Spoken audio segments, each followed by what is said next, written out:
Il y a de quoi faire vibrer, n'est-ce pas? Je remercie Martine Allard et tous ces jeunes de notre paroisse qui ont accepté de nous faire cette belle surprise. Vous avez sûrement remarqué que ces enfants ont travaillé, ont chanté en plusieurs langues, et pour cet âge, c'est vraiment une bonne avancée par rapport à plusieurs d'entre nous. Peut-être pas par rapport à un cardinal, par exemple. J'ai cru comprendre que pour être cardinal, et ça je m'adresse à de simples prêtres qui sont ici, apprenez des langues. C'est très utile. Je ne sais pas si c'est égal à l'avancement, mais à tout le moins aux responsabilités qui en découlent. Eh bien, chers amis, à l'occasion de ce 49e Congrès eucharistique international qui se vit à Québec, eh bien, ce que nous pourrions appeler une activité hors les murs, nous nous retrouvons ce soir ici à l'église de Saint-Rédempteur, dans une église de style d'inspiration Dom Bello, pour entendre quelqu'un qui vient nous parler de l'histoire dans laquelle nous nous sommes enracinés, qui a fait naître aussi l'Église que nous connaissons aujourd'hui. Eh bien, j'ai le bonheur, en votre nom, de signifier la plus cordiale bienvenue à Monsieur le cardinal Jean-Claude Turcotte, archevêque de Montréal. Né à Montréal en 1936, pour ceux qui ne s'en rappellent pas, c'est 3 ans avant le début de la guerre, de la Deuxième Guerre, la deuxième. Monsieur...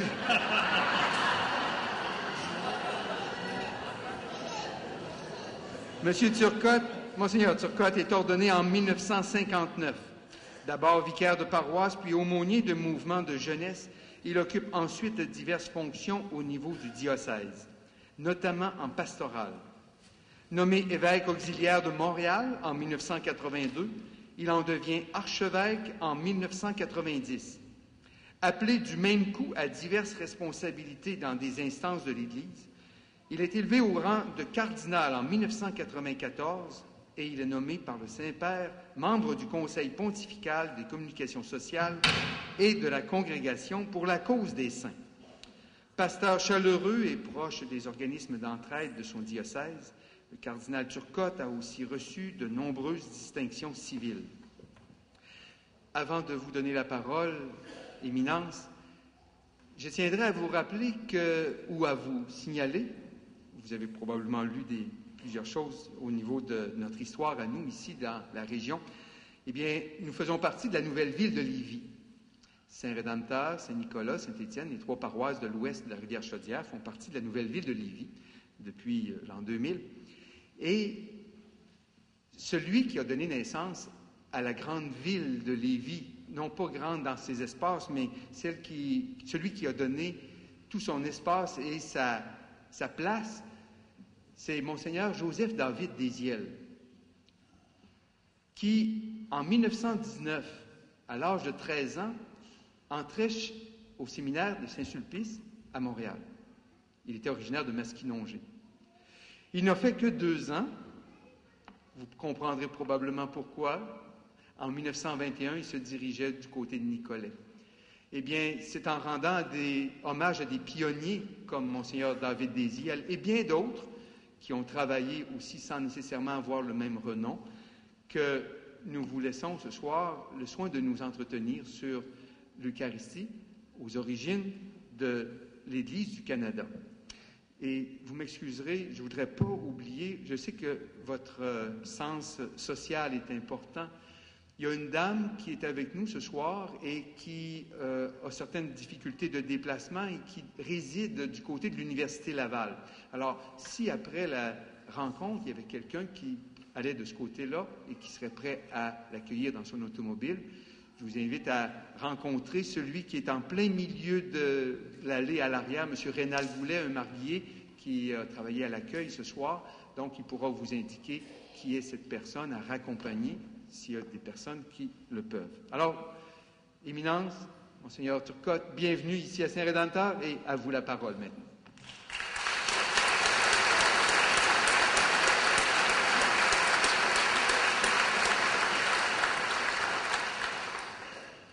Alors, merci à M. le curé pour ses paroles de bienvenue. Merci aux enfants qui ont chanté une chanson qui est vraiment touchante et dont ils m'ont fait cadeau d'une de leurs productions. Et je dois vous dire que je suis très heureux d'être avec vous pour traiter d'un sujet qui me tient à cœur.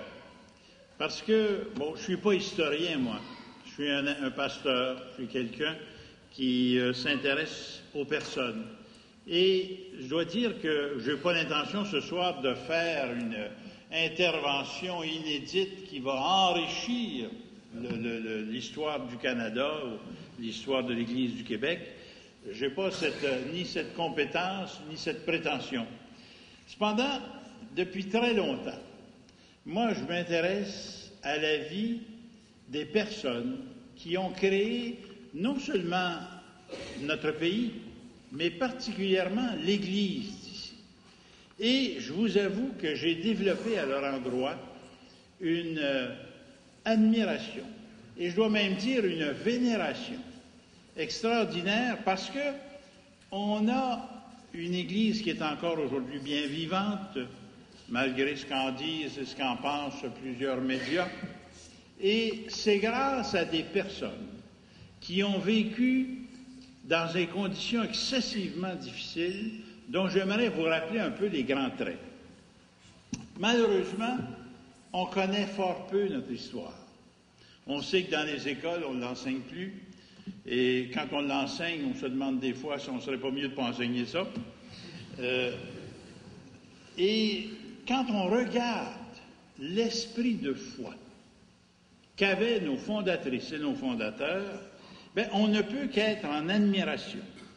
Et, bon, bien sûr, quand on lit des livres d'histoire, on s'aperçoit que les historiens, ce n'est pas toujours des gens qui vont lire l'âme de ses fondateurs et de ses fondatrices. Ils nous rapportent des faits, ils font des analyses, ils prêtent bien des intentions à tous ces gens. Mais quand on regarde ça comme chrétien et comme chrétienne, avec les yeux de la foi, on ne peut qu'être en admiration devant ces gens-là qui ont quitté un pays où on vivait quand même assez confortablement, la France, et qui sont venus vivre ici dans des conditions absolument énormes et épouvantables, et qui ont supporté tout cela par amour du Christ, par amour de l'Église, par amour de la Vierge Marie, par amour de l'Eucharistie.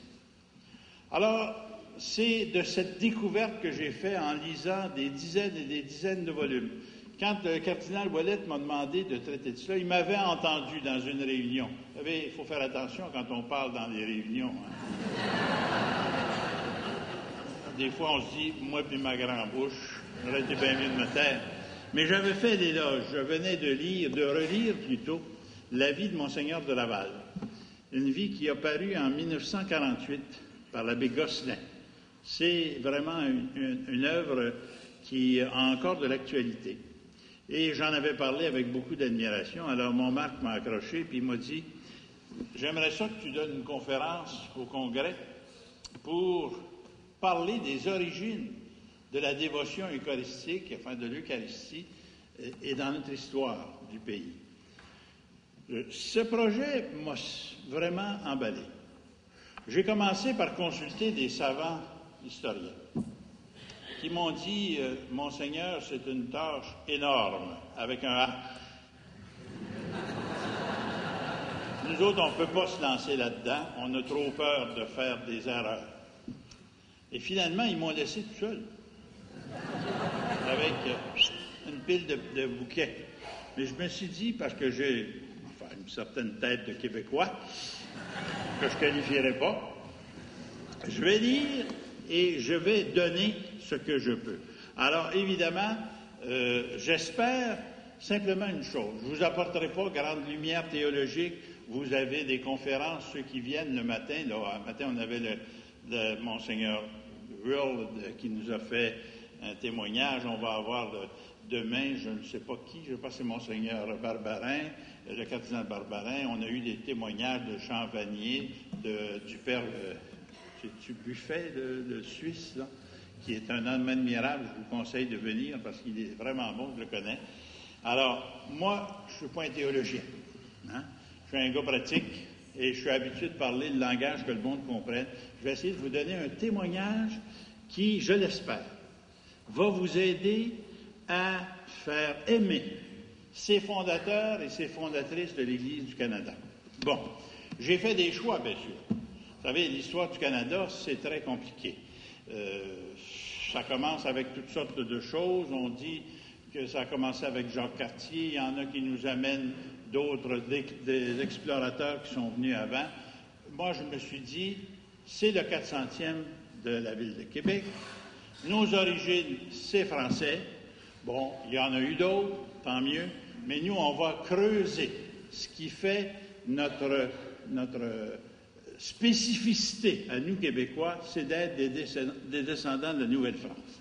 Alors, pour ce faire, je vais commencer par vous jeter un regard sur l'histoire de la France au XVIIe siècle. Bon, nous avons tous appris dans notre enfance que Jacques Cartier a pris possession du territoire canadien au nom du roi de France, François Ier, en 1534. Les historiens d'aujourd'hui nous rappellent que bien avant lui, d'autres explorateurs étaient venus. Et il y avait même ici des peuples bien organisés, des Autochtones, qui avaient toute leur organisation. Il y avait des gens qui étaient venus de l'Angleterre, il y avait des gens qui étaient venus d'Espagne, du Portugal. Ça m'avait l'air d'être un lieu de passage fort fréquenté, le Canada, à cause des morues. On venait pêcher à morue et on connaissait les bancs de Terre-Neuve depuis très, très longtemps. Mais pour nous, ça a commencé quand il y a eu des missions un peu particulières qui ont été confiées par des rois à ce brave Jacques Cartier qui est venu ici en 1534.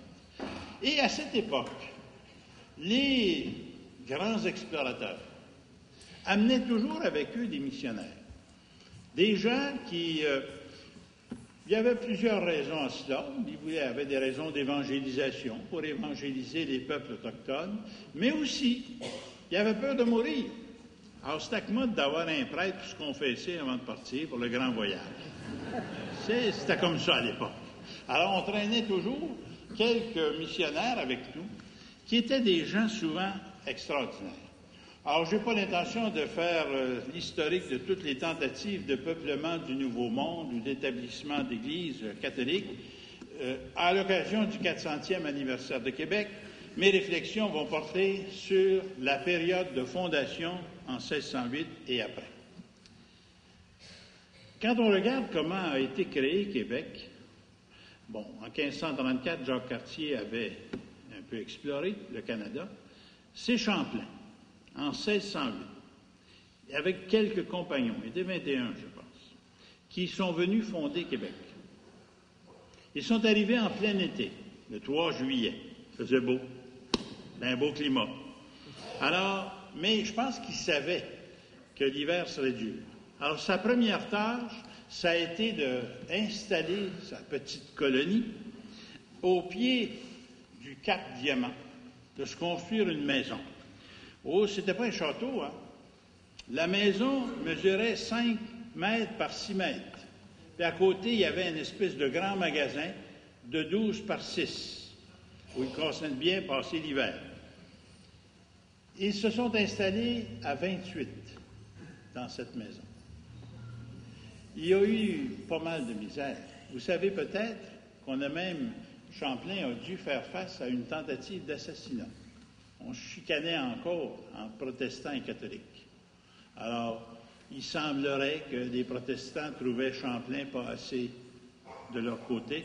Ils ont tenté de l'assassiner. Bon, il a réussi à trouver le coupable, à le punir, et ça a été la première pendaison au Québec.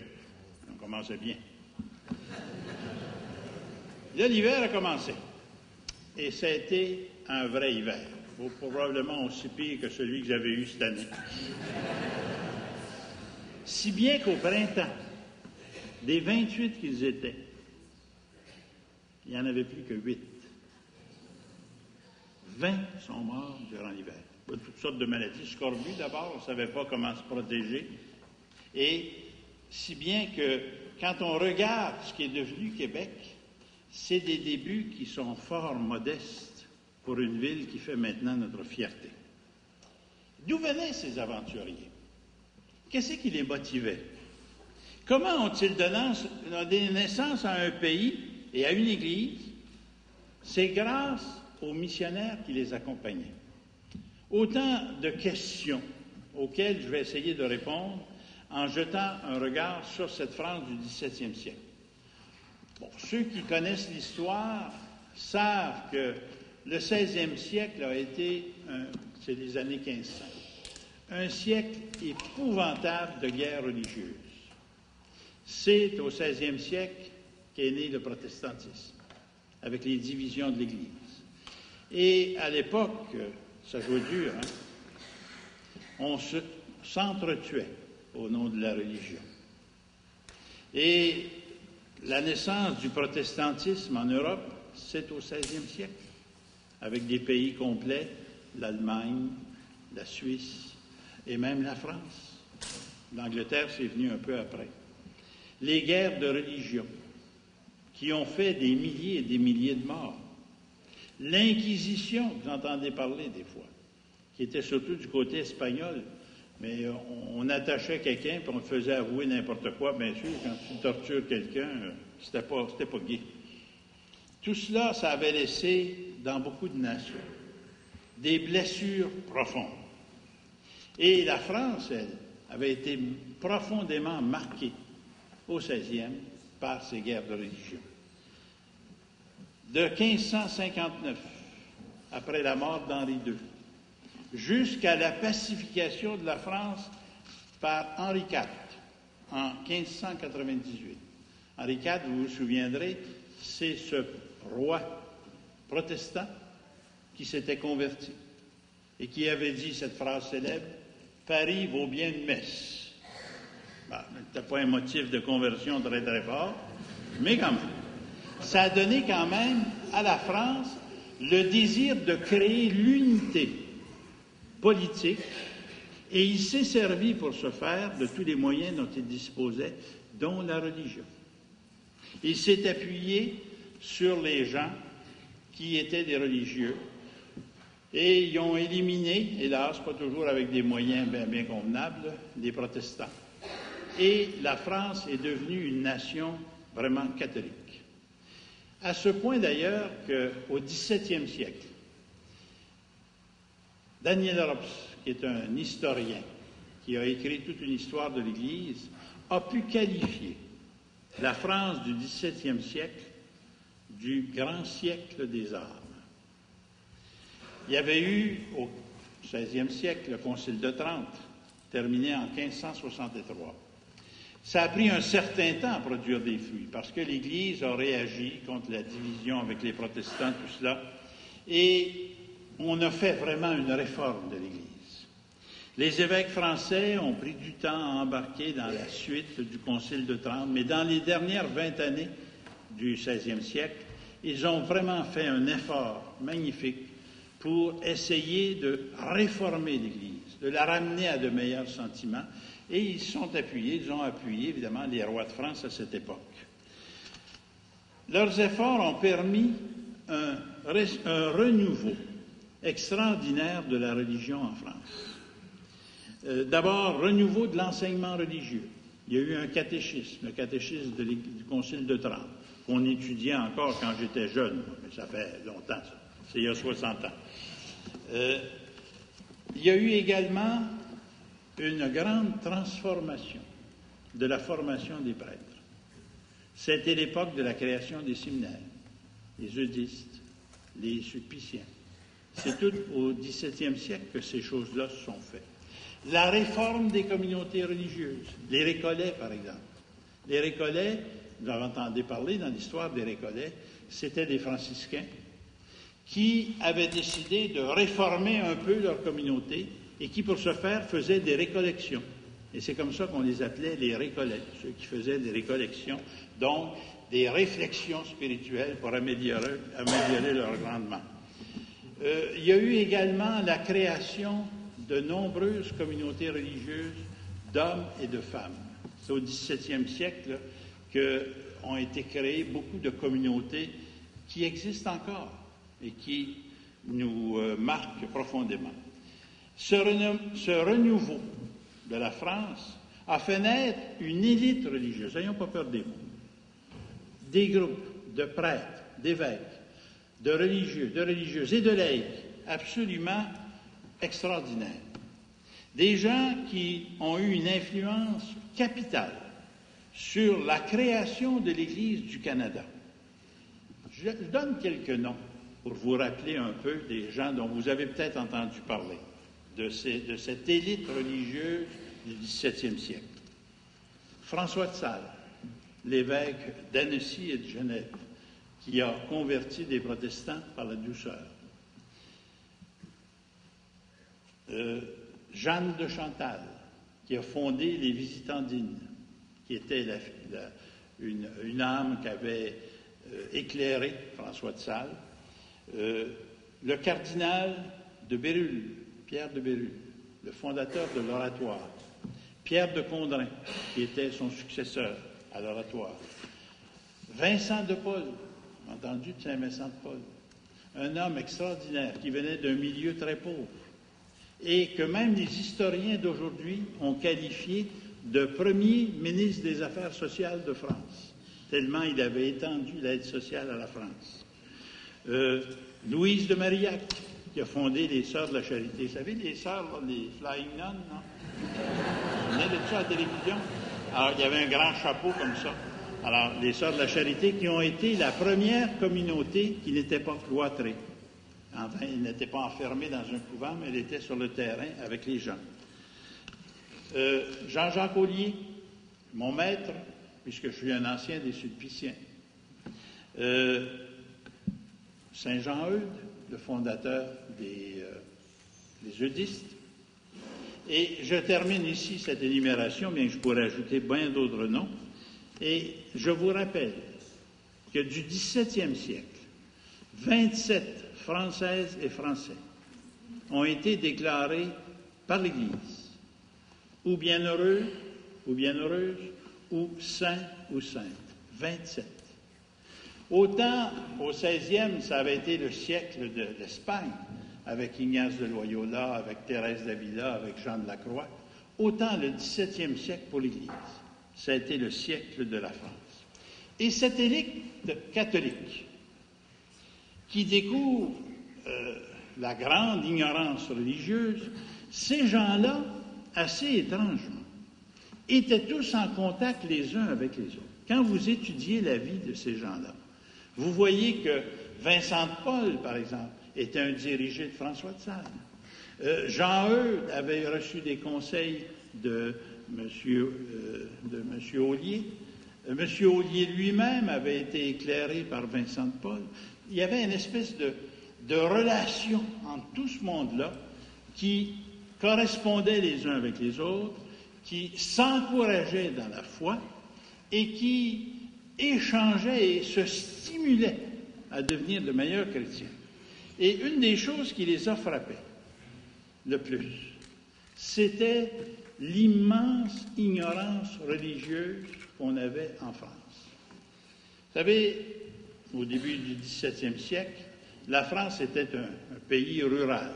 85% de la population, il y avait à peu près entre 18 et 20 millions de Français en France, mais 85% de la population, 85% vivaient en campagne. Très peu étaient en ville. Et, au fond, la religion dans les campagnes, c'était pas fort. C'était souvent beaucoup plus des superstitions, c'était des processions. Il y avait quand même un fond de foi, mais les gens étaient tombés là, dans toutes sortes de pratiques religieuses plus ou moins catholiques. Et Jean Delumeau, qui est un historien qui connaît bien cette période, a caractérisé la religion française du XVIIe siècle, là, au moment où on s'est lancé dans l'émission, de survie tenace et multiforme d'un paganisme habillé en vêtements chrétiens. Les Français parlent bien, hein, mais je trouve que c'est une belle expression. Un paganisme habillé en vêtements chrétiens. Alors, cette élite a senti très vite l'urgence de faire la mission pour enseigner aux gens l'Évangile. Ça ressemble à notre temps un peu, ça. Hein? C'est pas pour rien qu'au Québec, tout le Québec s'est lancé dans la christianisation des gens. On se rend compte qu'aujourd'hui, on a un méchant travail d'évangélisation à faire. Alors voilà ce qui s'est passé à ce moment-là. Le Concile de Trente avait insisté pour qu'on aille auprès des nations. L'élite française avait dit oui à cet objectif fixé par le Concile de Trente. Mais cette mission, ils se sont dit, il faut la faire à l'étranger, il faut la faire à l'intérieur aussi. Si jamais vous avez le goût de lire quelque chose de fort intéressant sur cette période, je vous conseille un livre de Dominique Deslandres, qui a écrit un livre « Croire et faire croire, les missions françaises au XVIIe siècle ». Ça a paru chez Fayard en 2003. Et elle a bien caractérisé ce double mouvement missionnaire extérieur et intérieur, en disant « L'élite française se rend compte avec désarroi que les innombrables païens qui la choquent tant se trouvent autant à l'extérieur qu'à l'intérieur de l'Europe. Le mouvement centrifuge qui porte l'Europe chrétienne hors de ses frontières s'accompagne aussi d'un mouvement centripède de christianisation interne. » J'ai toujours été frappé par cette influence que ces gens-là ont eue entre eux, avec en particulier nos fondateurs et nos fondatrices ici. Je ne pense pas qu'il y ait eu un seul des missionnaires qui est venu ici, ou des missionnaires féminins aussi, parce qu'il y en a eu autant chez les femmes que chez les hommes, qui n'ait pas été en contact avec ce mouvement missionnaire de l'élite française, soit par la direction de conscience, soit par des correspondances épistolaires. À ce moment-là, on écrivait beaucoup. Hein. C'est effrayant comme la poste marchait bien dans ce temps-là. Mieux peut-être qu'aujourd'hui. On n'a plus de temps, mais au moins ça arrivait. Alors, il y avait, chez ces gens-là, il y a eu une espèce d'influence interne entre la France et notre pays. Bon, voilà pour la France du XVIIe siècle. Dans cette influence, je dois souligner en particulier une influence très particulière de la Compagnie de Jésus. Mes amis jésuites là vont être fiers parce que je pense qu'ils ont joué là-dedans un rôle énorme. Ils ne sont pas les seuls, mais j'ai choisi particulièrement l'influence de la Compagnie de Jésus parce que je pense que ça nous a marqués ici profondément. Je vais vous expliquer pourquoi. Bon, il y a bien sûr bien d'autres communautés religieuses qui ont contribué à la formation des missionnaires d'ici. Il y a eu beaucoup de tentatives d'établissement, autres que par les jésuites. Les premières tentatives d'établissement d'une église ici, c'est des prêtres séculiers qui l'ont fait en Acadie. On connaît mal cette histoire-là, mais c'est intéressant de lire comment il y a eu des prêtres qui se sont adressés du côté de Louisbourg, tout cela. Mais malheureusement, ces colonies-là n'ont pas duré. Et c'est uniquement à partir de la fondation de Québec qu'une colonie française s'est établie ici de façon durable. Il y a eu les Récollets, on entend dans notre histoire, on entend parler, et qui n'étaient pas très nombreux ici et qui ont demandé l'aide des Jésuites. Et c'est un fait que les Récollets, qui faisaient partie de la grande famille des franciscains, sont arrivés ici à la demande même de Champlain, dès le début, à partir de 1615 en particulier, donc très peu de temps après la fondation de Québec. Ils ont fait de grands efforts d'évangélisation, particulièrement chez les tribus amérindiennes, et pour soutenir également les premiers colons. Mais à partir de 1625, ils demandèrent l'aide des Jésuites pour soutenir leurs efforts missionnaires. Sans vouloir déprécier les missionnaires récollets, je pense que dès le début, les Jésuites ont envoyé ici des hommes d'une qualité et d'une sainteté exceptionnelle. Rappelons quelques noms bien connus. Je vois ici les martyrs canadiens. Gabriel Lallemand et Jean de Brébeuf, qui en étaient, sont arrivés ici en 1625. Paul le Jeune, peut-être vous avez déjà entendu ce nom, qui était un homme extraordinaire, qui est arrivé en 1653. Et bien d'autres ils ont envoyé une bonne trentaine de jésuites dans ces années-là qui vinrent prêter main forte à leurs compagnons ici. La conquête de Québec par l'Angleterre, par les frères Kirk, en 1629, a un peu freiné ce travail d'évangélisation parce qu'à ce moment-là, on était protestants de ce côté-là, alors ce n'était pas la même évangélisation qui se faisait. Mais dès 1632, par des ententes internationales, l'Angleterre a remis à la France la colonie. Et ça a été l'occasion d'un nouvel effort de colonisation et d'évangélisation du pays. Ça a été à la fois poussé par le gouvernement français. Il y a eu le gouverneur général qui était le cardinal de Richelieu, qui en 1627 a aidé Louis XIII, le roi de France, à se doter d'un organisme efficace pour développer la colonie naissante. On l'a appelé la Compagnie des Centres Associés. Dans l'histoire, vous voyez cela. En plus d'importants pouvoirs et privilèges commerciaux, cette compagnie se vit imposer par le roi un devoir de colonisation, bien sûr, mais aussi d'évangélisation. Champlain lui-même, qui n'a pas toujours été un ardent partisan de l'évangélisation, peut-être parce que, disent les historiens, il avait senti le vent, il sentait qu'en France, là, ça devenait populaire d'être évangélisateur, mais aussi peut-être parce qu'il s'est converti. Vous savez, Champlain, c'est une vie qu'on n'a pas fini d'étudier. C'est un homme absolument remarquable, à mon avis, dont on connaît peu la vie et l'histoire, même s'il a écrit beaucoup.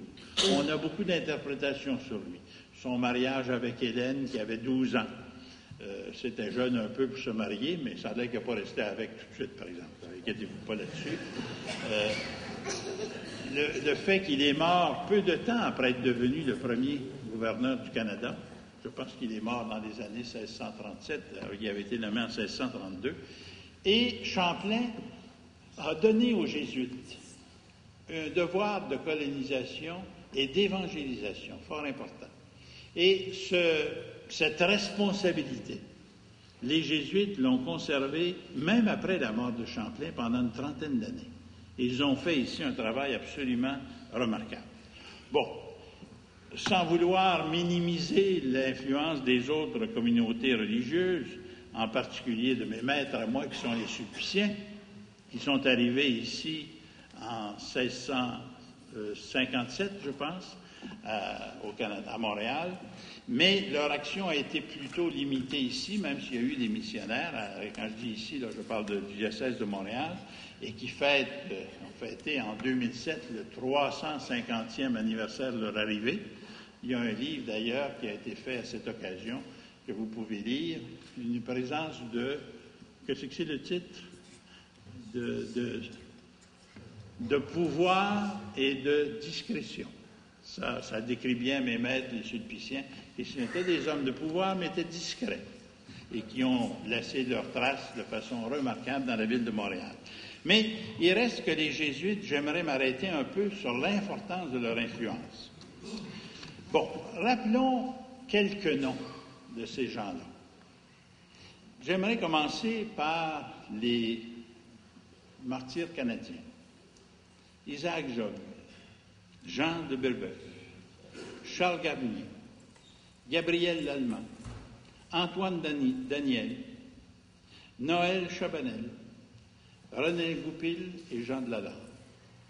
Ce sont de grands évangélisateurs, des hommes qui avaient même le désir de venir ici et d'être martyrs. Jean de Brébeuf, en particulier, a été martyrisé à 2 reprises. Une première fois, il s'était fait couper des doigts, enfin, des choses atroces. Il avait réussi à se sauver. Les Hollandais de New York lui avaient permis d'arriver en Angleterre. Il était retourné en France ensuite. Et il est revenu au Canada pour être martyrisé une deuxième fois. C'est quand même un homme admirable. D'autres noms. Paul le Jeune, François-Joseph Bressani. Je ne sais pas s'il y a des gens d'origine italienne ici, mais ça a été le premier jésuite d'origine italienne qui a travaillé au Canada. Barthélemy Vimont, Paul Ragueneau, Joseph Massé-Chaumonot, pour ne citer que les plus connus. En même temps, les membres de la Compagnie de Jésus étaient missionnaires en Nouvelle-France, mais ils avaient aussi des confrères en France qui travaillaient pour eux et qui jouaient un rôle important pour faire connaître, pour financer et encourager l'Église naissante qui était ici. Cette influence s'exerçait d'abord par les pères qui dirigeaient spirituellement des âmes généreuses, intéressées à venir faire la mission au Canada. De plus, ils possédaient également en France un réseau d'institutions absolument remarquable, les collèges jésuites, qui furent une pépinière absolument remarquable d'évangélisateurs et de missionnaires. Dès le début de leur fondation en 1537 et de leur reconnaissance par le pape Paul III en 1540, Saint Ignace a tenu à envoyer ses confrères à Paris. Pourquoi Paris? Parce que c'était le haut lieu des milieux universitaires de l'époque dans le monde entier. Et il n'envoyait pas des deux de pique, il envoyait des bons. Et si bien que les jésuites, assez rapidement, des sujets brillants, ont pris rapidement une place significative dans le milieu universitaire de Paris. Et, comme tout bon groupe, ils ont songé à avoir leurs propres institutions, à avoir des fidèles, à avoir des élèves. Et ils ont commencé à fonder des collèges. Le premier collège jésuite a été fondé en 1556 à Billon, en Auvergne. Et il y en a eu par la suite bien d'autres. Il y a eu le fameux collège de Clermont à Paris, fondé en 1564, qui devient un peu plus tard, en 1682, le fameux lycée Louis-le-Grand, qui a eu des élèves célèbres, entre autres, que vous connaissez, Molière, Voltaire. Il a mal tourné celui-là, on ne peut pas réussir avec tout le monde. Descartes, le fameux philosophe, c'est tous des anciens des collèges jésuites, ça. Et un de ces collèges qui a joué un grand rôle dans le développement de l'Église au Canada, c'est le collège de la Flèche, en Anjou. C'est vraiment, ce collège a donné un support à l'évangélisation au Canada de façon remarquable. Ça a été fondé en 1604 par le roi Henri IV, celui qui disait que Paris valait bien une messe. Et dès le début, il a confié ce collège à la Compagnie de Jésus. Bon, La Flèche, c'était une petite ville à peu près de 1200, 1500 habitants. 5000 habitants, plutôt, excusez. Et dans ce petit village, parce que 5000 habitants, non, c'est pas bien gros, il y avait un collège de 1500 élèves. Ça prenait de la place. Tout le monde travaillait au collège.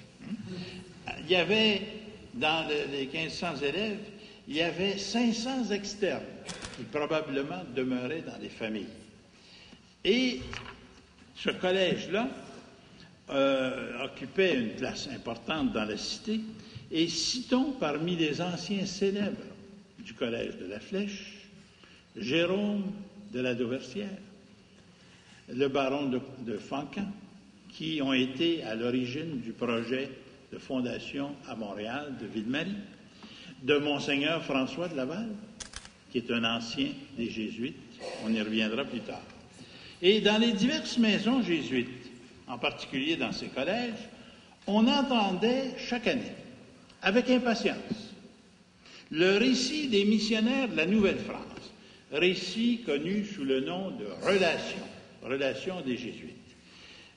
Vous savez peut-être, et c'est parce qu'on pense que ça existe encore, mon ami Pierre Côté me contredira pas, je pense, chaque année, les supérieurs des communautés jésuites doivent écrire au supérieur général le récit de l'année pastorale de la communauté qui lui est confiée. Et on n'a pas inventé d'aujourd'hui, vous savez, l'intérêt des Français pour ce qui se passe au Canada. Les Français, ils aiment ça. Les grands espaces, les Indiens, les flèches, les tipis, les grandes neiges, ces choses-là. Je me souviens d'avoir fait, il y a quelques années, un voyage à Langres, la patrie de Jeanne Mance, à l'occasion, je pense que c'était le 900e anniversaire de la cathédrale de Langres. C'est vieux. Et on m'avait demandé de donner une conférence sur la vie au Canada au moment de Jeanne Mance. Alors, je vous avoue que les flèches se promenaient dans la salle, monsieur. J'ai eu un succès. Les Françaises, les Français adoraient ça. Bien, ça existait depuis fort longtemps.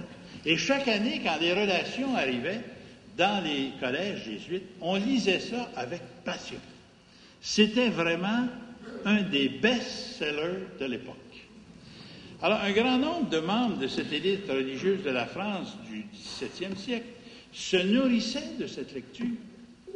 Bien plus, presque tous ceux et celles qui ont décidé de s'engager pour venir ici dans l'aventure missionnaire avaient puisé dans cette lecture l'ardeur apostolique, le goût qui les animait d'aller donner leur vie pour ces pays lointains. Vous vous souvenez que dès l'instant de la découverte du Canada, Jacques Cartier avait ramené des Indiens en France. Bon, il avait fait sensation à la cour de France. On voit des images, il y a des peintures qui existent encore, des grands Indiens qu'on amenait là-bas. Ils devaient être perdus un peu, j'imagine, dans la cour des rois de France, mais il y avait un attrait pour ce monde-là. Alors, si bien que la lecture annuelle des relations marquait profondément ces gens-là.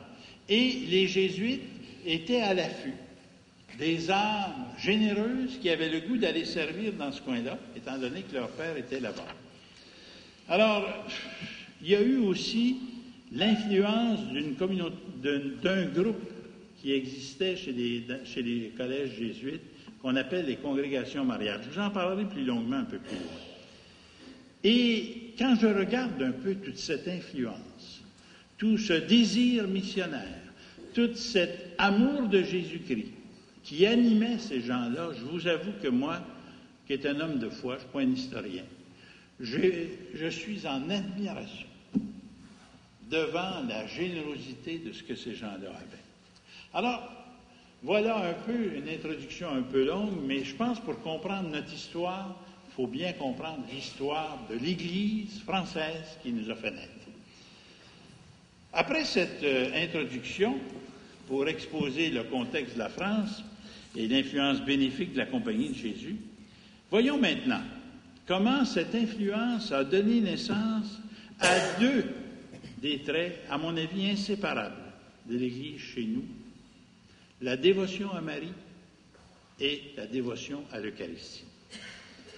Pour être exhaustif, il aurait fallu que je vous parle aussi des idées maîtresses de toute l'école française de spiritualité, parce que cette élite française, cette spiritualité missionnaire qui s'est développée, porte le nom dans l'histoire de l'école française de spiritualité.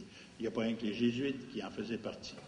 J'ai parlé de l'oratoire, j'ai parlé des sulpiciens, j'ai parlé des récollets. Ce sont des grandes figures. Si jamais vous faites l'histoire de la spiritualité, vous allez voir que cette école française nous a marqués ici profondément. Et personnellement, moi, je vous avoue, il y a deux influences qui m'ont aidé beaucoup en spiritualité. C'est celle des sulpiciens avec M. Ollier, pour qui j'ai une admiration extraordinaire, qui nous a fait comprendre l'influence de l'Esprit Saint dans nos vies. Se laisser aller à l'Esprit, c'était sa phrase. Donc, prendre conscience que dans notre vie, c'est l'Esprit qui nous anime, il est présent en nous, avec la Trinité, bien sûr. Et l'autre influence, c'est celle de la petite Thérèse d'Enfant Jésus, mais ça, ce sera une autre conférence, un autre jour. Bon, alors, une première observation me semble nécessaire. C'est que l'influence de toute cette école française de spiritualité des Jésuites, elle ne s'est pas exercée à partir d'un plan, vous savez, bien expérimenté, bien précis, tout cela.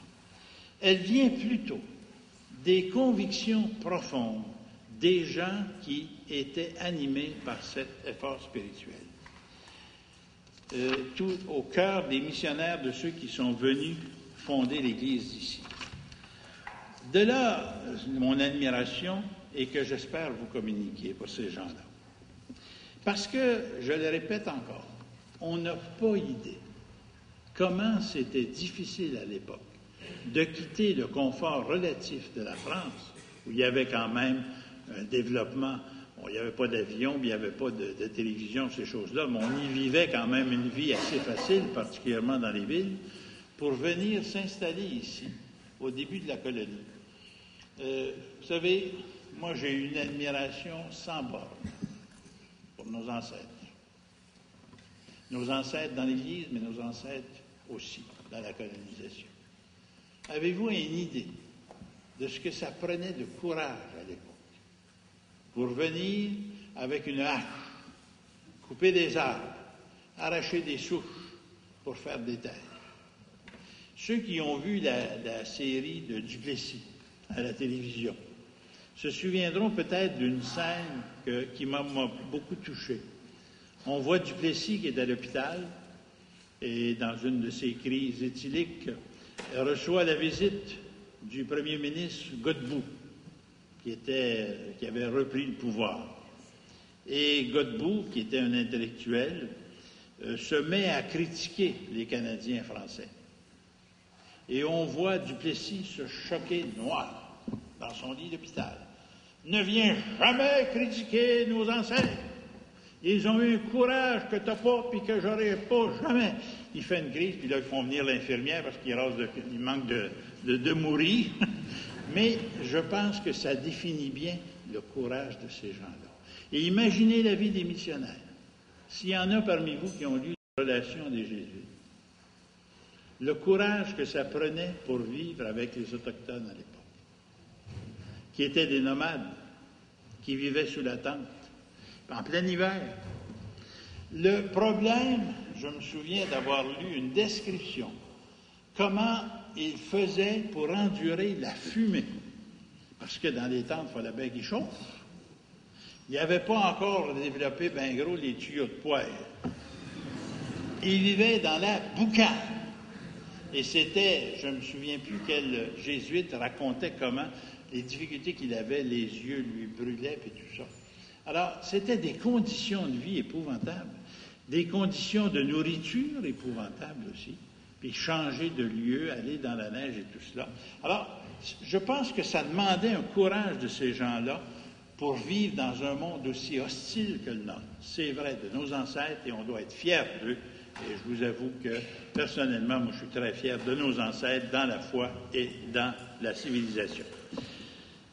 Il est certainement possible d'étudier de façon plus systématique les théories et les méthodes missionnaires de la France du XVIIe siècle et d'y trouver des indications précieuses sur le travail qui a été accompli au Canada.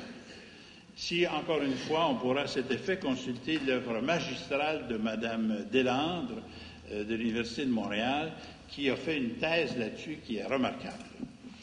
Il y a eu aussi des missionnaires jésuites pour lesquels j'ai une profonde admiration.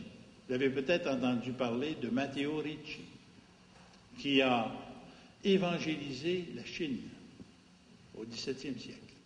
J'ai beaucoup appris en lisant dans ce livre, il suffit d'une fois, le chapitre « Dévotion à Marie et à l'Eucharistie chez les Jésuites de la Nouvelle-France » sous la plume du père René Latourelle, un jésuite que je connais bien, et qui fait ressortir les traits majeurs et les convictions profondes de ses confrères missionnaires qui étaient une trentaine au tout début de la colonie. C'est d'ailleurs pour moi un signe d'espérance, j'insiste là-dessus, de constater qu'un petit groupe de personnes peuvent marquer à ce point un grand ensemble. Vous savez, aujourd'hui, il y a beaucoup de morosité dans l'Église. Il y a beaucoup de gens qui voient ça en noir. Ils disent, c'est effrayant. On a connu un temps, ça a changé. On est découragé.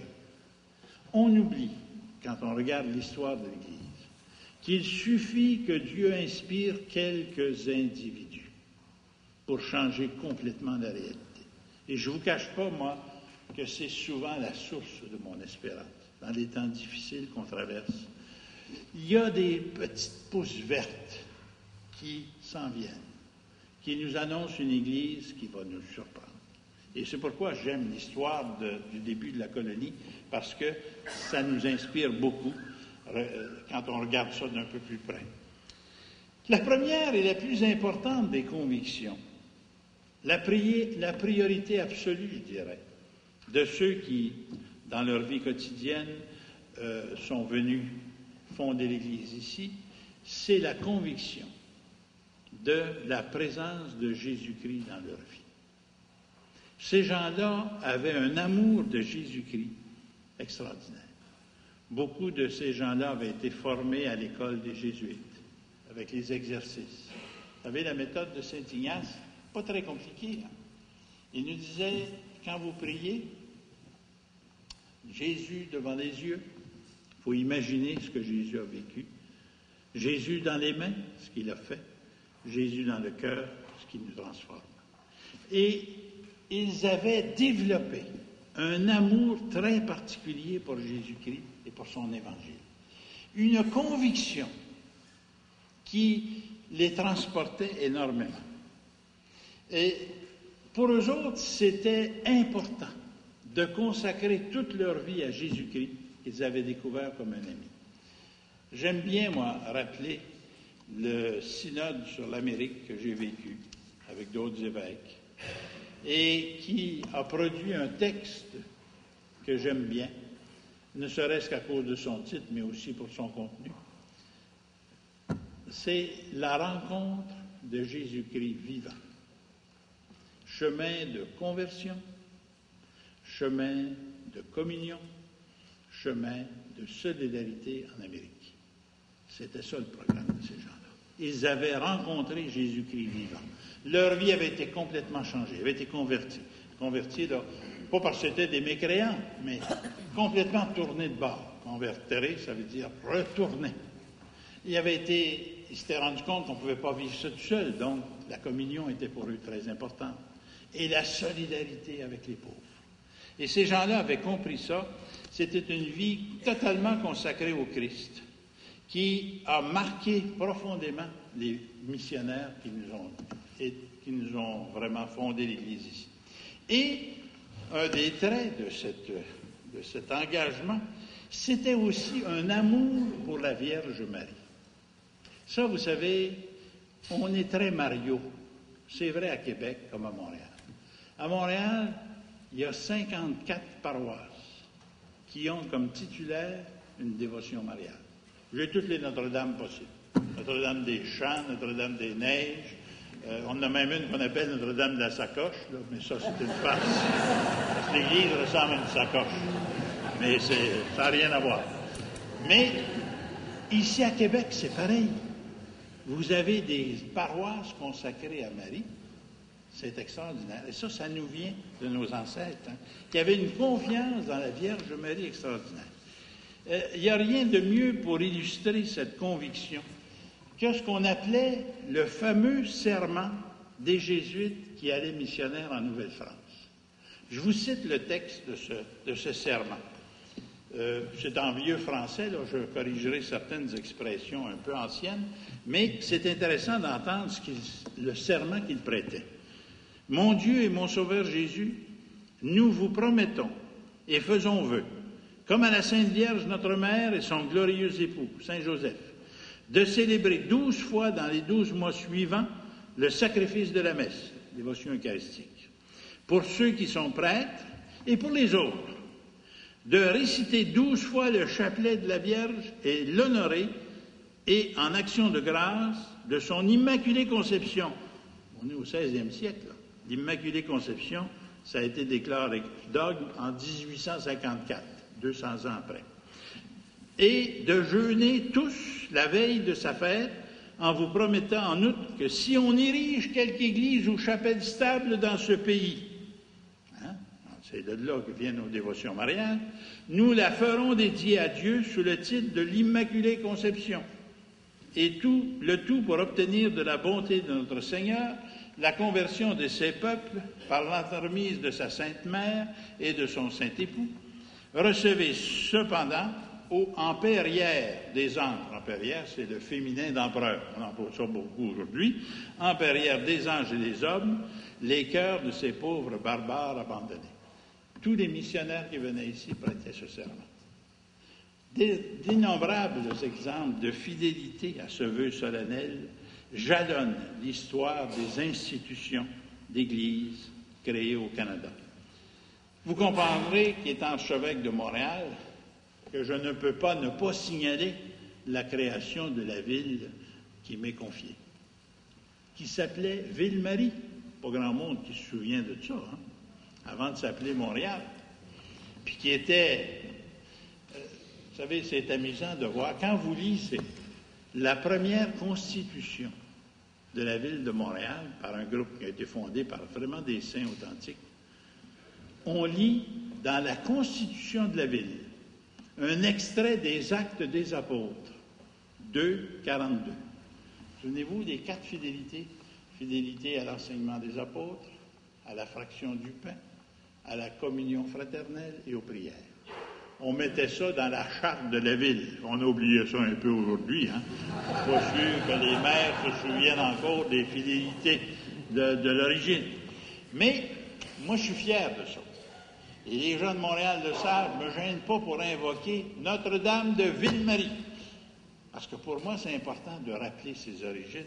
Je me souviendrai toujours quand on avait fêté le 350e anniversaire de Montréal et qu'il avait fallu se battre pour rappeler nos origines religieuses. Dès qu'aujourd'hui, il y en a même qui veulent faire disparaître la croix sur le Mont-Royal. Voyez où est-ce qu'on est rendu. Alors, j'ai déjà fait allusion au rôle majeur joué par les congrégations mariales. J'en dis un mot un peu plus ici. Parce que ça a joué dans un rôle important chez beaucoup de nos figures fondatrices. Les congrégations mariales, ça a été fondé par le père Leunis en 1563. Donc, c'est une très vieille institution chez les Jésuites.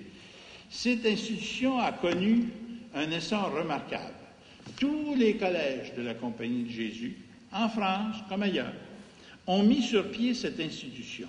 Les congrégations mariales se sont avérées des écoles de formation spirituelle très efficaces pour beaucoup d'anciens des collèges jésuites. Elles étaient destinées à promouvoir la dévotion à Marie, à former des chrétiens authentiques, à proposer la dévotion eucharistique, particulièrement par l'assistance régulière à l'Eucharistie.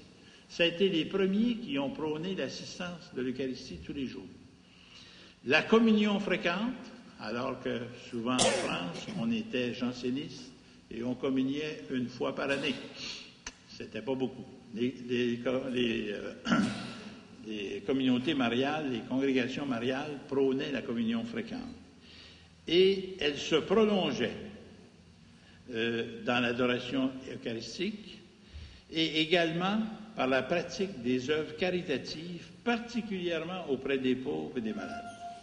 Et il y a peu d'hommes qui sont des anciens des Jésuites qui ont travaillé ici, qui n'ont pas été des membres actifs de la congrégation mariale. Le père Chaumonot, dont je vous ai parlé tantôt, a fondé en 1653 une première congrégation mariale chez les Hurons. Alors imaginez, il les invitait à aller à la messe tous les jours. Et quand vous regardez la vie de Catherine des Catholiques, c'était une assistante régulière à la messe quotidienne. Et elle communiait souvent. Le père Poncet, en 1657, fondait une congrégation mariale au Collège de Québec. Le Collège de Québec, je pense, c'est un des plus vieux collèges, celui des Jésuites, qui a été créé en 1635 par le père Lejeune. D'innombrables congrégations mariales ont été établies par la suite dans notre pays. Et je me réjouis particulièrement, moi, d'avoir à Montréal un centre fondé par le père Ludger Brien, un autre jésuite, qui s'appelle le Centre Leunis, en l'honneur du fondateur des congrégations mariales, et une association de laïcs qui s'appelle la Société du Christ Seigneur et qui continue à rendre très vivant, encore une fois, les congrégations mariales.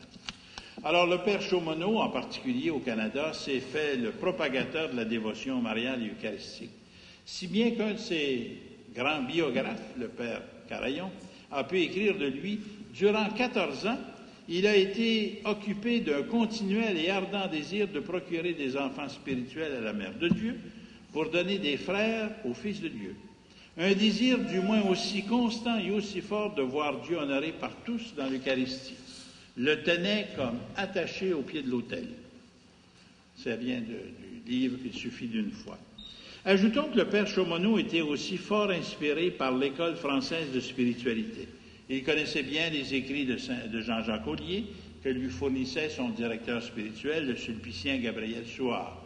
Il correspondait également avec Saint Jean-Eudes, en France, et un autre pilier de l'Église française. Alors, vous voyez, quand je vous parlais de cette relation de tous ces gens, de cette élite française, on avait l'illustration ici. Tous ces missionnaires faisaient également une place primordiale dans leur vie à la célébration eucharistique et à l'Eucharistie.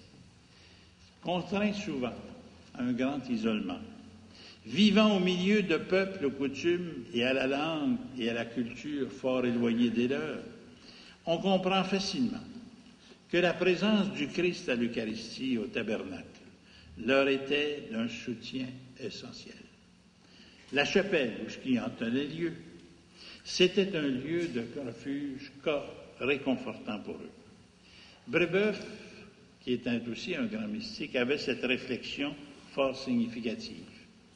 Dieu nous a donné le jour pour être au service du prochain et la nuit pour converser avec lui. C'est beau, hein?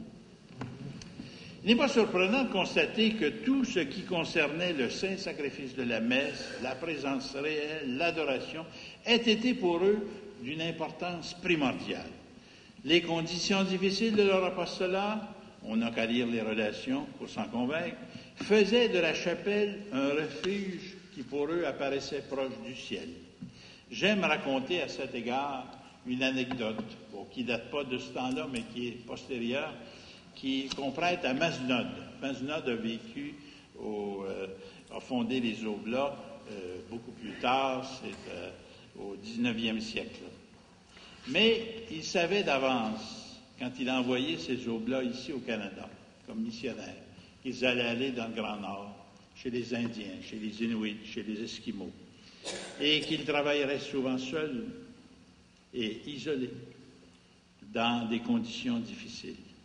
Et il leur donnait ce rendez-vous auprès du Saint-Sacrement, en leur disant notre vie communautaire, parce qu'il s'agit d'une société, d'une congrégation religieuse, notre vie communautaire, nous la vivrons chaque jour, lorsque chacun de nous, même dans la solitude la plus grande, nous nous retrouverons à prier le même Seigneur et doux Maître. C'est beau, hein? Je ne vois pas, moi, de plus belle façon d'être ensemble que d'être assemblés dans le Seigneur. Quelle belle expression, la communion des saints.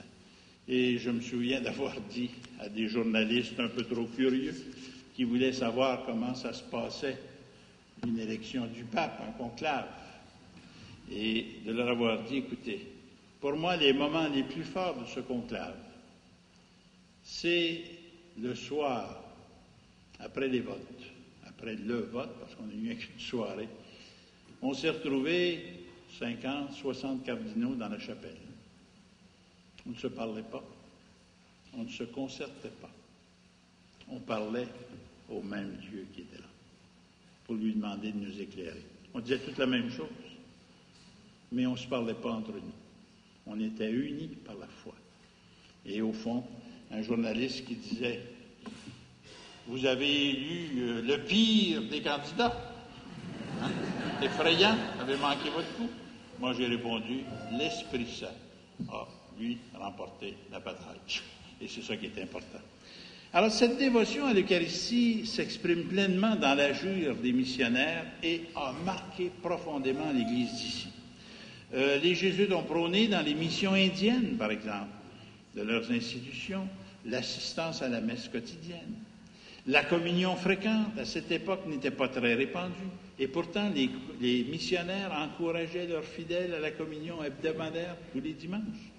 Monseigneur de Laval lui-même, le saviez-vous, fut un ardent promoteur de la première communion chez les enfants, dès l'atteinte de l'âge de raison, comme on dit, vous comprenez ce qu'il faisait. J'aime bien citer ce passage du Père Latourelle, grand spécialiste des origines religieuses du Canada, dans Il suffit d'une foi. Aux indigènes du Canada, les Jésuites ont transmis leur foi au Christ, brûlante, prioritaire, puis leur dévotion à Marie, Mère de Dieu, en son immaculée conception, 2 siècles avant le dogme, en 1854, et en son Assomption, 3 siècles avant le dogme, en 1950. Surtout, ils ont eu l'initiative d'établir parmi leurs néophytes la pratique de la communion fréquente, anticipant ainsi le décret de Pie X en 1905 sur la communion fréquente, voire quotidienne. Je pense que, vous savez, avec des missionnaires comme cela, on ne peut pas ne pas avoir été marqué. Tous nos fondateurs, toutes nos fondatrices ont donc été influencés par cette école française de spiritualité et particulièrement par le réseau des institutions établies en France par la Compagnie de Jésus. J'aimerais m'arrêter, en terminant, à quelques-unes de ces grandes figures pour vous montrer que je n'ai pas inventé cela, mais qu'on reconnaît cette influence dans leur vie. D'abord, nos saints martyrs canadiens étaient tous jésuites, canonisés par le pape Pie XI en 1930 et déclarés patrons secondaires du Canada par Pie XII en 1940. Ils sont tous venus de France. Rappelons leurs noms. Isaac Jogues, né à Orléans. Antoine Daniel, né à Dieppe, pas mal de nos ancêtres. Jean de Brébeuf, né à Bayeux, en Normandie, d'où viennent bien de nos ancêtres. Gabriel Lallemand, c'est un Parisien, ça. Charles Garnier aussi, né à Paris. Noël Chabanel, né à Saugues, en Haute-Loire. Et les données laïques, parce qu'il y avait 5 pères jésuites, mais aussi 2 laïcs qui travaillaient avec les jésuites, qui avaient donné leur vie pour travailler avec eux. Jean de Lalande, qui est né à Dieppe, et René Goupil, qui était né à Angers.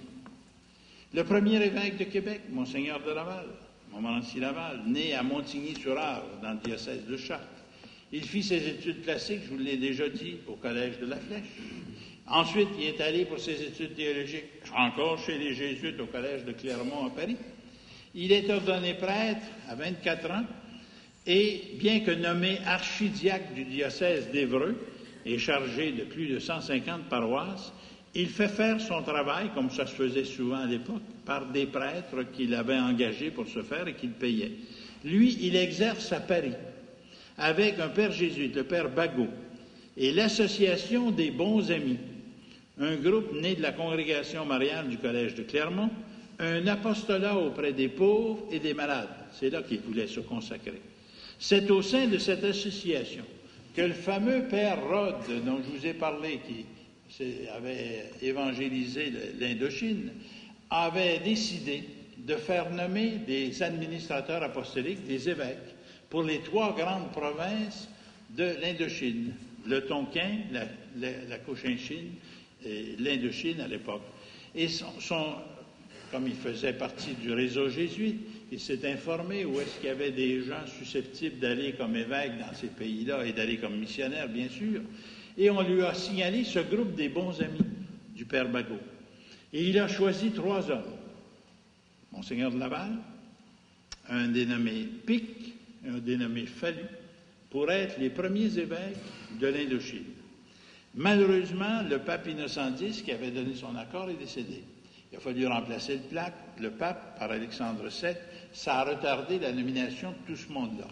Si bien qu'après 4 ans, seul Fallu a été nommé vicaire apostolique en Indochine. Quant à Monseigneur de Laval, après avoir démissionné, quand il était nommé administrateur, vous savez qu'il se préparait pour cela, démissionné de sa tâche d'archidiacre, il a décidé d'aller s'installer à Caen, dans un ermitage tenu par un pieux laïc, M. de Bernière de Louvigny, et avec quelques amis, il menait une vie de prière, de contemplation et de charité à l'endroit des pauvres, des malades. Il est demeuré là pendant 4 ans, développant une vie spirituelle très intense. C'est un saint, Monseigneur de Laval. J'espère que l'Église le reconnaîtra un jour. Et c'est à cet endroit qu'il apprend sa nomination comme vicaire apostolique au Canada. Il est sacré évêque en secret à l'abbaye de Saint-Germain-des-Prés. Alors ça, c'est une histoire absolument superbe. L'évêque de Rennes considérait que le Canada, c'était son territoire, parce que les bateaux qui venaient ici partaient de chez eux. Il n'y avait jamais eu de mandat là-dessus, mais he was the boss. Alors, il s'est opposé à la nomination de Laval. Pas parce qu'il n'était pas un bon garçon, mais par des questions de principe. Alors, Rome a décidé de faire ordonner Monseigneur de Laval, et il a été ordonné en cachette à l'abbaye de Saint-Germain-des-Prés. Il n'y avait pas d'assistant. C'est le nonce apostolique, un Italien, qui l'a consacré évêque. Il a trouvé 2 autres évêques qui, en cachette, sont allés parce que l'évêque de Rennes, qui avait beaucoup d'influence en France, avait dit à tous les évêques français, « Allez pas là! Je ne veux pas que vous le sacriez. » Et c'est comme ça qu'on a eu notre évêque. Et on considère d'ailleurs que ces 3 évêques qui devaient aller en Indochine sont les fondateurs des missions étrangères de Paris, sur le modèle duquel nous avons ici fondé les missions étrangères du Canada. Alors, Monseigneur de Laval nous arrive ici le 16 juin, donc c'était hier, ça, l'anniversaire, 1659, oui, 16 ou 17, aujourd'hui. Bon, alors, mélanger dans mes dates, ça m'arrive souvent. Alors, il a exercé son ministère d'évêque jusqu'en 1684. Il a donné sa démission à cause de maladie, supposément. Mais il était vraiment vigoureux encore. Son successeur, Monseigneur de Saint-Vallier, fut sacré évêque en 1857 et n'arriva au Québec qu'une première fois en 1688, mais a été absent pour toutes sortes de raisons politiques pendant près de 11 ans.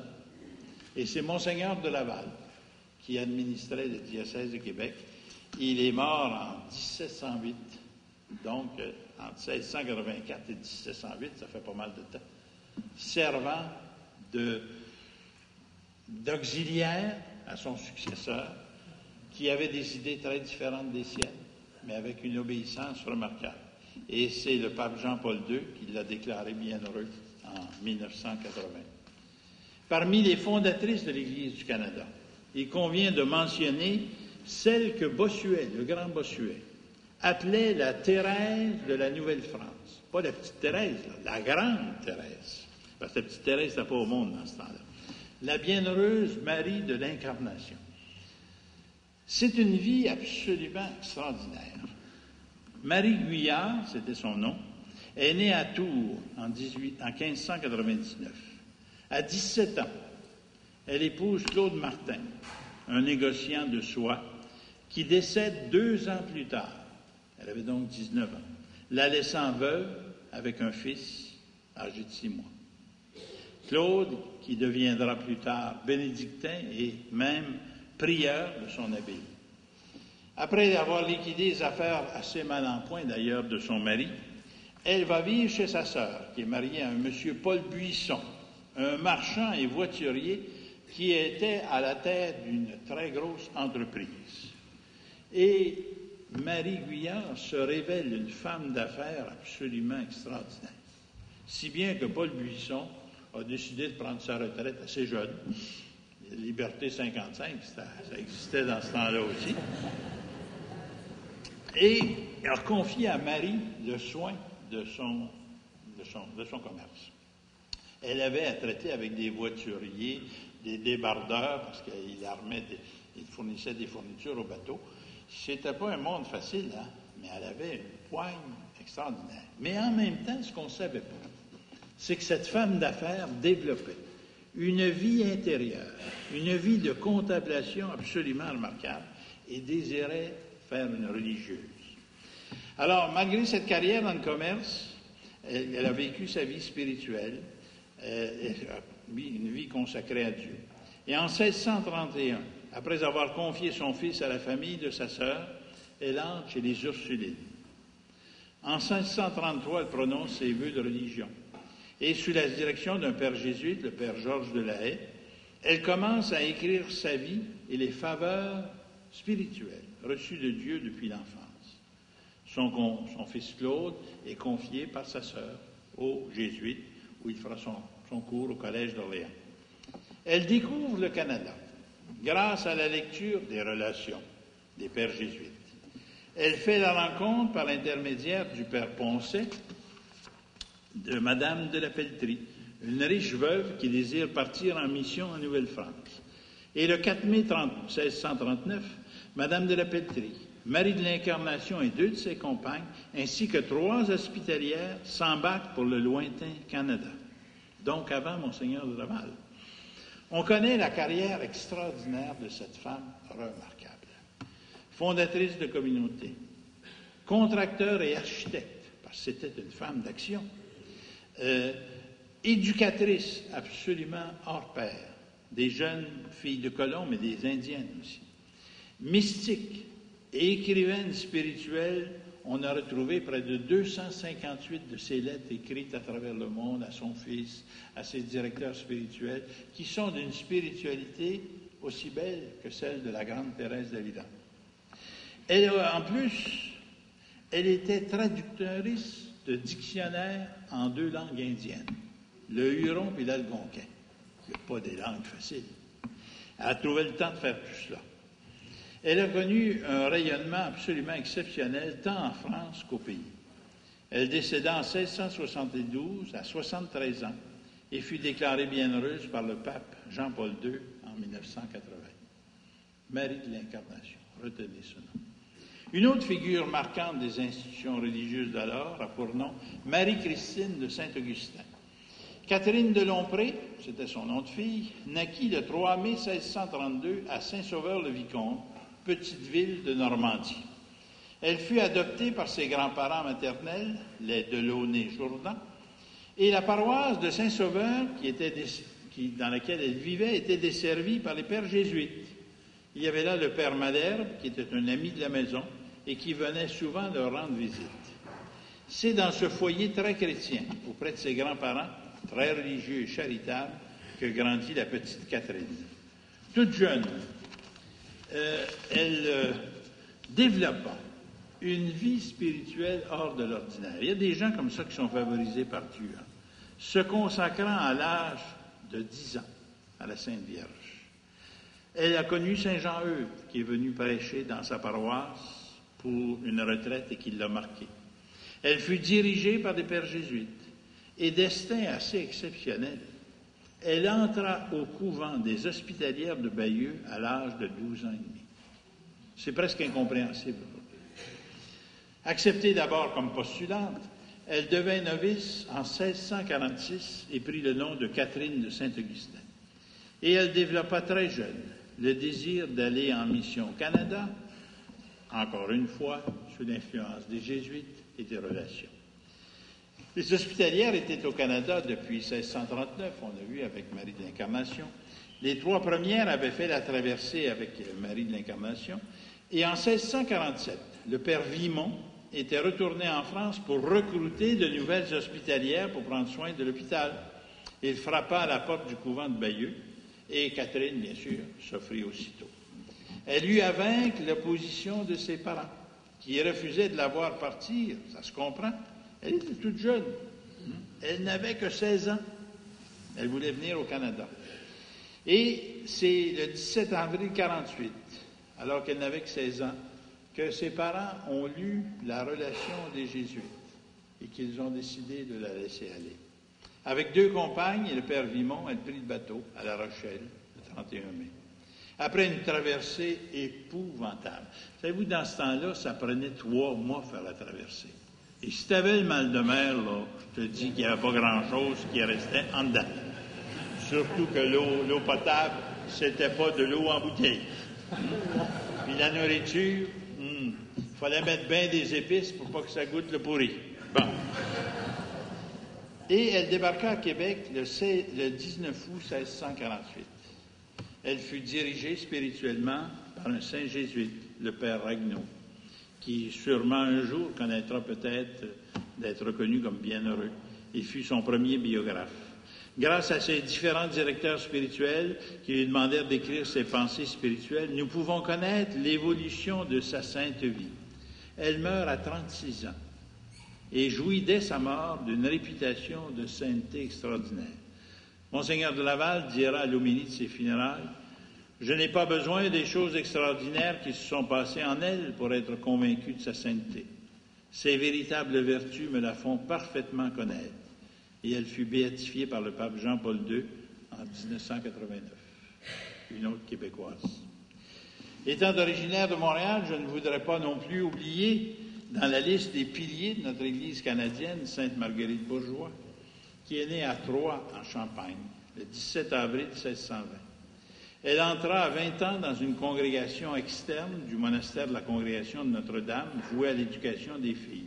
Vous savez, à l'époque, c'était un peu compliqué d'être religieuse, parce que les religieuses devaient être cloîtrées, donc enfermées dans un couvent derrière la clôture. Alors, celles qui avaient des vocations plus pastorales pour aller auprès des gens, c'était bien difficile pour elles de faire ça, et c'est pourquoi on avait des congrégations externes. Et c'est là qu'elle a fait l'expérience, dans ce groupe-là, de la vie avec Notre-Dame. Et la supérieure de la communauté, c'était la sœur de M. de Maisonneuve, Louise de Maisonneuve. Alors, vous voyez un peu le lien qui s'est établi. Par la suite, elle a fait son entrée chez les Carmélites, mais elle est refusée. Son directeur, un carme, le père Gendret, veut fonder une communauté religieuse sur le modèle des Sœurs de la Charité de Saint-Vincent-de-Paul, qui a été le premier à obtenir de Rome la permission d'avoir des sœurs sur le terrain et non pas des sœurs cloîtrées. L'expérience vécue ne réussira pas, hélas, mais le Seigneur permit à Marguerite d'acquérir une expérience qui lui servira plus tard lorsqu'elle fondera sa communauté. Car Maisonneuve est approchée par le groupe fondateur de Montréal, la Société de Notre-Dame, pour diriger des personnes qui fonderont Ville-Marie. Il rencontre, grâce à sa sœur, Louise, Marguerite Bourgeois, et lui offre de venir au Canada à titre d'institutrice. Après bien des hésitations et même des avis divergents de la part de ses conseillers spirituels, Marguerite prend la décision de venir au Canada, influencée encore une fois par les jésuites du couvent de Paris. Elle s'embarque à Saint-Nazaire en 1653 et après bien des péripéties, le 22 septembre, elle arrive à Québec. Et le 16 novembre, elle débarque à Ville-Marie et y commence une carrière d'institutrice et de fondatrice de communautés religieuses. En 1676, Monseigneur de Laval reconnaît la communauté fondée par Marguerite Bourgeois en qualité de fille séculière et son successeur, Monseigneur de Saint-Vallier, en qualité de fille de paroisse. En 1697. Elle mourra en 1700 et sera béatifiée par le pape Pie XII le 12 novembre 50 et canonisée le 31 octobre 82 par le pape Jean-Paul II. Je pourrais vous nommer bien d'autres personnes, je n'ai choisi que ces 4 personnages qui font partie de notre histoire. On pourrait montrer également l'influence de tous ces missionnaires français du XVIIe sur beaucoup d'autres de nos fondateurs. Je pense à Jeanne Mance, à Marie Morin, religieuse hospitalière de Saint-Joseph à Montréal, et à plusieurs autres qui ont créé ici une église bien vivante, où Marie et l'Eucharistie prennent une place privilégiée. À la lumière de cette merveilleuse et riche histoire religieuse, j'aimerais faire ressortir encore une fois une vérité pleine d'espérance. Qui aurait cru, au début de la colonie, que se développerait ici une nation et une Église qui a fourni tant d'âmes généreuses? Je pense aux milliers de missionnaires, hommes et femmes, qui ont fait connaître Jésus-Christ et son message à travers le monde entier. Je pense également aux nombreuses communautés religieuses qui ont été créées au pays dans le domaine de l'éducation, des soins hospitaliers ou des services aux pauvres et aux démunis. Je pense à tous les laïcs qui se dévouent encore généreusement dans tous les domaines de la fraternité humaine, donnant ainsi un cœur et des mains à l'amour des frères et sœurs que nous a enseigné Jésus-Christ. Le travail d'un petit nombre de missionnaires, ils étaient à peine une centaine au XVIIe siècle, a porté des fruits abondants. En ce temps de morosité qui marque la pensée d'un grand nombre de nos contemporains, il est bon de se souvenir que la sainteté de quelques-uns fait naître plus de bien que l'apparente unanimité d'un grand nombre. Demandons au Seigneur que le Congrès eucharistique de Québec donne à notre pays un nouvel élan missionnaire, que l'Eucharistie, que beaucoup de nos baptisés, hélas, ont délaissé, retrouve sa place, la place qui lui est due, qui est d'être la source et le sommet de toute vie chrétienne. Merci beaucoup.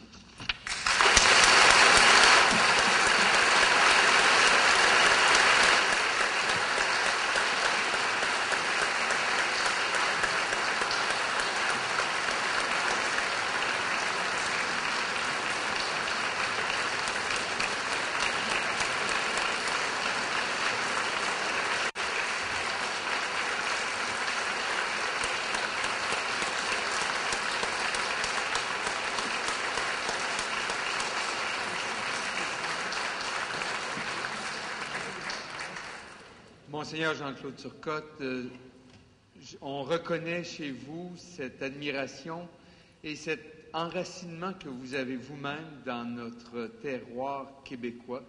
Et je suis convaincu que nos grands-parents, arrière-grands-parents, et je pense même à ceux qui ont bâti cette Église ici, dans le temps de la crise économique, juste avant la Deuxième Guerre mondiale, eh bien, oui, du courage, ils en avaient, mais une foi très grande et une participation et un ressourcement dans l'Eucharistie, source et sommet de notre vie chrétienne. Merci, Monseigneur Turcotte. Je rappelle les invitations particulières que notre archevêque nous communique, spécialement jeudi soir avec la procession à Québec qui partira du Colisée et évidemment dimanche à 11h sur les plaines d'Abraham. Vous êtes tous et toutes invités à la station Orbis, cette unité universelle qui va nous faire participer comme Église à cette mission qui nous est confiée. Merci encore d'avoir été là nombreux. Au revoir, bonne fin de soirée, reposez-vous bien pour demain, ceux qui participent au Congrès.